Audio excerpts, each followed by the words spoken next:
Salam hörmətli tamaşaçılar, bu Bizik Tok Show'su efirdədir. Bugünkü qonağımız ehtiyatlı olan mayor Rahib Qəribli, hərbi ekspert kimi bizim bəzi suallarımıza cavab verəcək yəqin ki. Rahib bəy, xoş gördük sizi. Xoş gördük. Vaxtı görüşmürdük. İran Azərbaycana bomba turladı, Azərbaycan İrana çörək. İnanıram ki, Azərbaycan yenə çörək turlayacaq.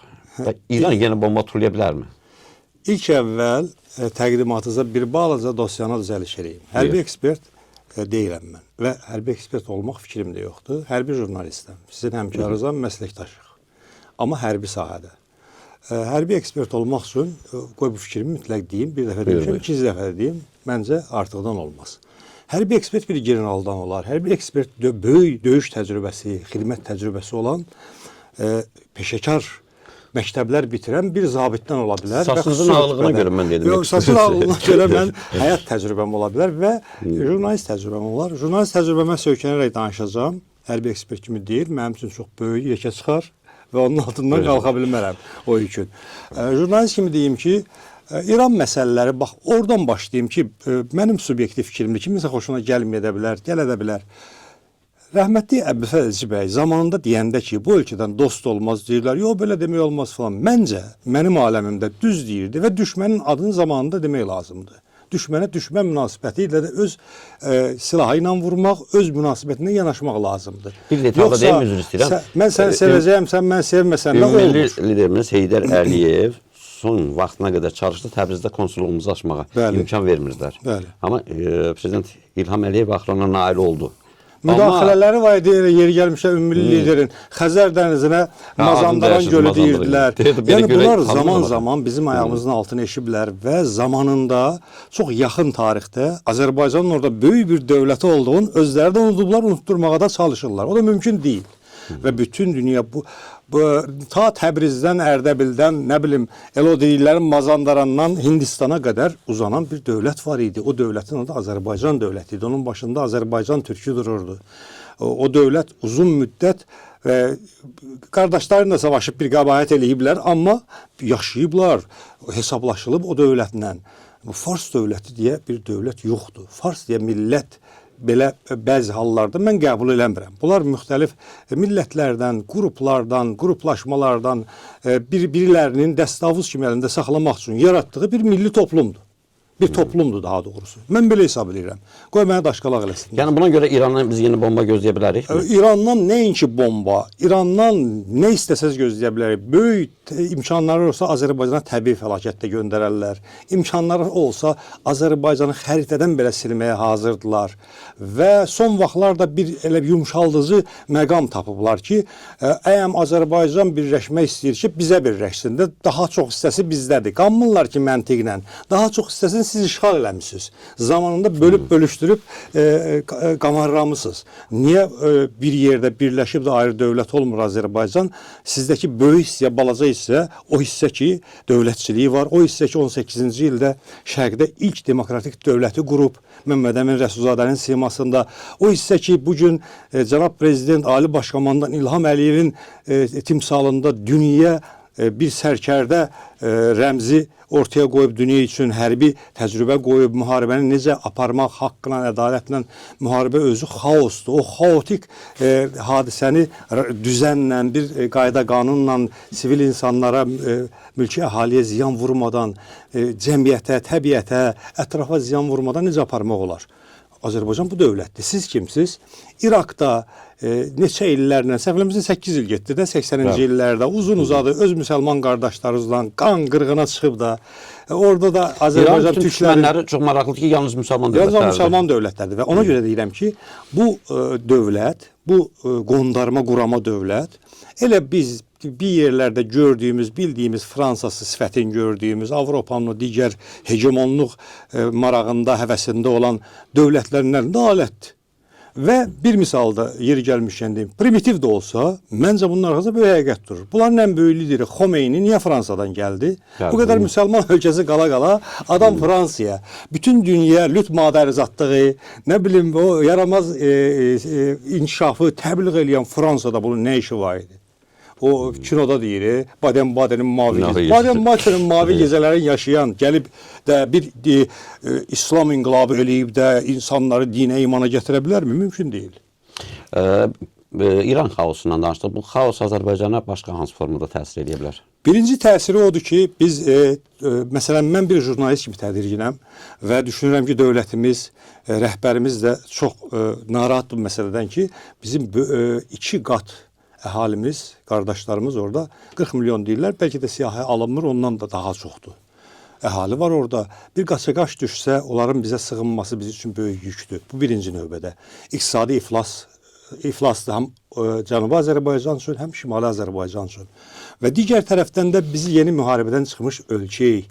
Biz itkilərin nə olduğunu görmüşük. Biz müharibənin nə olduğunu 30 ildə atəşkəs dövründə belə o uzanan müharibəni, elan olunmamış müharibəni yaşamış bir dövlətik. Və bu məsələlərlə bağlı məsələn düşünürəm ki, hər bir vətəndaşımız, ölkəmiz, rəhbərlərimiz də narahatdır və düz də narahatdırlar. Müharibə heç kimə xoşbəxtlik gətirməyib. O Atatürk'ün bir sözü var ki, ən pis sülh, ən yaxşı savaşdan belə ən pis sülh yaxşıdır. Yəni barış içində yaşamaq daha məqsədə uyğun və bəşəriyyət üçün vacibdir. Təəssüflər olsun ki, qonşularımızın əksəriyyəti, böyük əksəriyyəti barış içində yaşamaq istəməyən Ermənistanı, elə İranı da ölkələrdir. İnşallah düşünürəm ki, günlərin bir günü onlar da ağılların başlarına yığıb bu məsələlərdə bir ortaq məxrəcə gəlib və qonşu dinc yanaşı yaşamaq prinsipi var idi. Sovet vaxtı siz deyirlər. O söz şüar idi, amma onun içində böyük bir həqiqət var. Dinc yanaşı yaşamaq iqtisadi inkişafdır. Dinc yanaşı yaşamaq mədəni inkişafdır. Dinc yanaşı yaşamaq ümumiyyətlə inkişafdır. Bir məqama da toxunmaq istəyirəm, Rahib bəy. Deməli, prezidentin çıxışına baxdınız yəqin bomba partlayışından sonra. Mən birinci dəfə idi ki, bu qədər sərt, dəhşətli dərəcədə sərt bir çıxış gördüm. Bu sərt çıxışın kökündə nə dayanır? Çünki cənab prezident orada bir dənə də çox həssas bir məqama da toxundu ki, orada yaşayan Azərbaycanlılarla bizim haqqımızda belə mənası belə çıxdı ki, başqa fikir yaratmaq istəyirlər. Bu böyük bir provokasiya idi. Bu provokasiya tək Azərbaycanın tutaq ki, Şimali Azərbaycana sataşmaq deyildi. Cənubi Azərbaycandan Şimali Azərbaycanın birləşməsinə, bütövləşməsinə böyük bir maneə yaratmaq, ara qarışdırmaq, qardaşı qardaşla belə deyək, bir-birinə vurmaq qədər təhlükəli bir hərəkət idi, provokasiya idi, ciddi provokasiya idi və provokasiyanın düşünürəm ki, cəmiyyətimizin bilmədiyi, bizim də bilmədiyimiz, ehtimal elədiyimiz tərəfləri var ki, bizim Cənab Ali Başkomandan prezidentimiz o qədər həyəcanla, o qədər emosiya ilə cavablarını verdi. Bu heç vaxt səbəbsiz ola bilməz. Üstəgəl, o təhlil eləmirlər. Bu pilotsuz uçuş aparatları elə bir silahdır ki, o raket deyil ki, istənilən yerə təsadüfən səmtini dəyişib yönələ bilsin.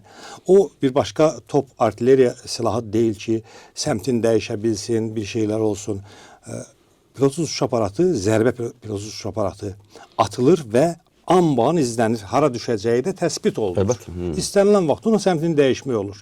Əgər onların elə bir məqsədi yoxdur ki, o məsafədən atıb da özdə məxsusilə hava limanın, məxsusilə məktəbləri, ajotaj yaratmaq, qorxu, təlaş yaratmaq böyük təxribat idi, ciddi təxribat idi, ciddi cavab verildi. Amma növbəti addımda, indi bəziləri belə deyir, dostluq münasibətlərimizlə nümayiş elətdirdik. Yəni biz istəyəndə yumruq da göstərə bilirik, istəyəndə qucaq da aça bilirik, kömək də eləyə bilirik. Bir maraqlı məqam da var idi. O Naxçıvanda baş verən o partlayışlar zamanı insanlar nə qədər təmkinlə yanaşmağı. Çünki o çox qəribə bir şeydir. Mən dedim ki, çox gözəl talaş yarana bilər, qorxu yarana bilər. Çox gözəl haldır. Yeri gəlmişkən, tamam başqa bir effekt gördük. Yeri gəlmişkən, bax onu deyim ki, bu həm də bizim üçün maraqlı bir sınaq oldu. Həm də bir sınamı oldu. Naxçıvan əhalisinin, dediyiniz kimi, mülki əhalinin belə gözlənilməz qəfil hadisələrə hazırlığın yoxladıq. Və o sınaqdan uzaq çıxdı Naxçıvan əhalisi də, Azərbaycanımızın bütün insanları da uzaq, alın-açıq çıxdılar. Mətbuatda bir balaca axsamalar oldu. O da olur. Mətbuatımızın bugünkü bərbad vəziyyəti bəllidir. Hərbidən xəbəri olmayan, müharibədən xəbəri olmayan az qala xəritədən xəbəri olmayan adamlar belə ağıllarına gələn bir şeylər yazdılar. O İstehsalat Birliyinin kadra salan jurnalist kimi, tutaq ki, diletant jurnalist o kadro oradan çıxartmağa nə var idi ki? Sən 30 saniyəlik sujetdə sən onu görmürsən, İstehsalat Birliyi vacib idi o İstehsalat Birliyi iri planda ora qoyulsun.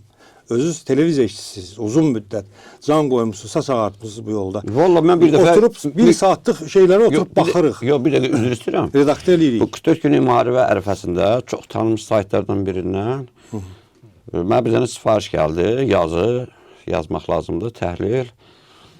Dedim ki, problem yoxdur. Dedilər 200 manatda pul verir. Dedim, hə, laf yaxşı. Mövzumuz nədir? Azərbaycan hərbi strategiyası. Dedim, mən hərbidə nə danışır? Strateji olmuşam mən. Yox, strategiyanı qoydum bir qırağa. Hərb hara, mən hara. Yavırsılıq. Yəni, bizdə biraz jurnalistikada həm də yanaşma şeydir, çox qəribədir. Bir dəfə də bu misal çəkmişəm. Bax, şəxsən burada dialoqda mən həmkarsız, məsləkdaşsız deyə istəyirəm sizin də fikriniz mənim üçün çox maraqlıdır. Bir dost kimi, qardaş kimi, bir sırada, bir cəbhədə addımlayan bir həmkarım kimi. Sizcə hər adam jurnalist ola bilər? Məncə yox. Mən onu belə izah elədim. Zamanında bunlar nəyə söykənirlər? İdman jurnalistləri var idi, kənd təsərrüfatından yazan jurnalistlər var idi. Mənim bir Hüseyn Ağa dayı var idi, belə də ləqəbi də bu idi. Yenikənd, Kommunist Partizanın Yenikənd qəzetində yardımcı rayonunda çalışanda kənd təsərrüfatı şöbəsi var idi, onun rəhbəri idi. Hüseyn Ağa dayı Gəncə, o vaxt Kiravat deyirdilər, Gəncə kənd təsərrüfatı institutunu qurtarmışdı, agronom idi. Və o bir qranka, bir səhifə yazını yazınca mən onun bir cümləsini yaza bilməzdim. Bu qəbul olunandır. Anlaya bilir, müəyyən mənada.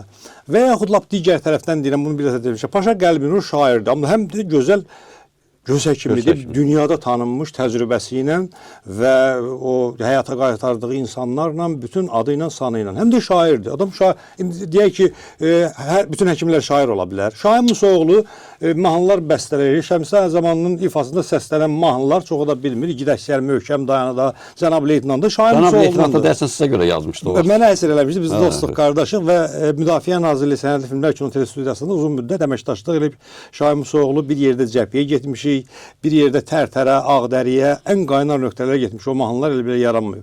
Şahin Musoğlu həm də gözəl həkimdir. Dünya təcrübəsi olan Amerikaya, Avropa ölkələrinə təcrübəyə gedir. Həkimdir, özdə müayinə həkimidir.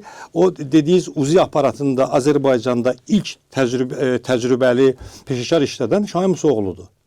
Kaspar xəstəxanasında ilk dəfə o aparatı Azərbaycanda məşhurlaşdıran UZI aparatın. Və UZI aparatı üzrə, müayinə üzrə mütəxəssisdir, konfranslara çağırılır, falan eləyir. Nəyə görə uzatmayaq bu söhbəti? Həm də gözəl şairdir, həm də bəstəkardır. Yəni bu təkəmsəyirək belə adamlar ola bilər, istedaddır. Amma bu demək deyil ki, hamı jurnalist ola bilər. Hamı jurnalist olanda, bəli, bayaq qeyd elədiyim ki, pilotsuz uçuş aparatı haqqında gedir bir təcrübəsiz, məlumat olmayan biri ağlına gələni yazır. Səngərdən reportaj verir, üstünə sərhədçinin şəklini qoyur. Bu zamanda elə qələbə qazanılmadan mən onu görmüşdüm. Dəhşətə gəlmişdim ki, bu təxribatdır. Təxribat da hansı halda? Erməni baxıb görsəydi ki, o zamanında o səngərdə sərhədçi dayanıb, o materialı götürüb, əlində dəstavuz eləyib, qoyardı ortaya ki, özləri etiraf edirlər ki, artıq sərhədlər bəllidir. Yəni, biabırçılıqdır bu. Sərhədçi ilə quru qoşunlarının, hərbi dəniz qüvvələrinin, hava hücumundan müdafiə qoşunlarının, hərbi hava qüvvələrinin, pilotların, geyim formasını ayırt eləyə bilməyən adam necə hərbidən yaza bilər? Əlbəttə. Hələ illaki silahlar, illaki müharibə, müharibənin gedişatı, illaki konfliktlər, dediyiniz kimi müxtəlif ölkələr arasında qaynar nöqtələr var, falan var. O ümumiyyətlə o vaxtda yaza bilməz. Hörmətli tamaşaçılarla burada sağollaşırıq. Çünki Rahib Qəriblə biz hər həftə görüşəcəyik. Mən istəmirəm ki, Rahib Qəribin bütün enerjisini çəkək. Estağfurullah. Gələn həftədə mövzular davam eləməlidir. Yəni, insanların özündə danışmağın vaxtı çatıbdır. Mütləq. Bunu eləməliyik. Mütləq. Azərbaycan jurnalistikası qabaq nə cürüdürsə, o dilə də qayıtmalıyıq. Biz bunu mütləq burada bərpa eləyəcəyik və yaxşı olacaq. Çox mən deyərdim, Azərbaycan dilinin qədim qaydalarına, intonasiya ilə, vurğu ilə, sözlərin deyilişi ilə, lüğət ehtiyatı ilə millətə təbliğ eləməliyik. Yaramaz sözlər, alınma söz demirəm mən onlara, yaramaz sözlər, aidiyyatı olmayan sözlər, qonşu ölkələrdən, nə bilim, qardaş Türkiyədən, nə vacibdir, onun qarşılığı var da bizdə. Bir dənə misal da çəkim, bundan da verilişimizi yekunlaşdıraq. Deməli, çox tanınmış kanallardan birində aparıcı kimi işlədiyim vaxtı inflyasiya, nə bilim, hadisələr qatıb qaçmışdı bir-birinə. İqtisadi İnkişaf Naziri müavini gəlmişdi, qonağım idi. Oturduq, bu danışdı 3 dəqiqə. Heç nə başa düşmədim özümdə. Çünki sübut eləyirdi ki, inflyasiya Azərbaycana sərf edir. Amma sizin anlamadığınız dildə danışır. Axırda dedim ki, üzr istəyirəm, sizə bir dənə şey deyim də. Dedi, buyur. Dedim, mənim onda nənəm rəhmətə getməmişdi. Dedim, elə dildə danış ki, Nənəm də başa düşsün. mənim 80 yaşında nənəm başa düşsün ki, bu inflyasiya bizi nağaracaq. Gözəl yanaşmadır. O efirdə 30 saniyə sustu. Gözəl yanaşmadır. Ondan sonra məni aparıcıqdan çıxartdılar. O peşəkar podkast deyil ki, sən oturub da bir konfrans deyil ki, sən əhali üçün insanlar danışsan və hamının anladığı dildə danışmalısan və məcbursan, məhkumsan. Vəssalam. Hörmət tamaşaçılar, özümüzü tərifləməyək. Gələn həftə görüşəcəyik.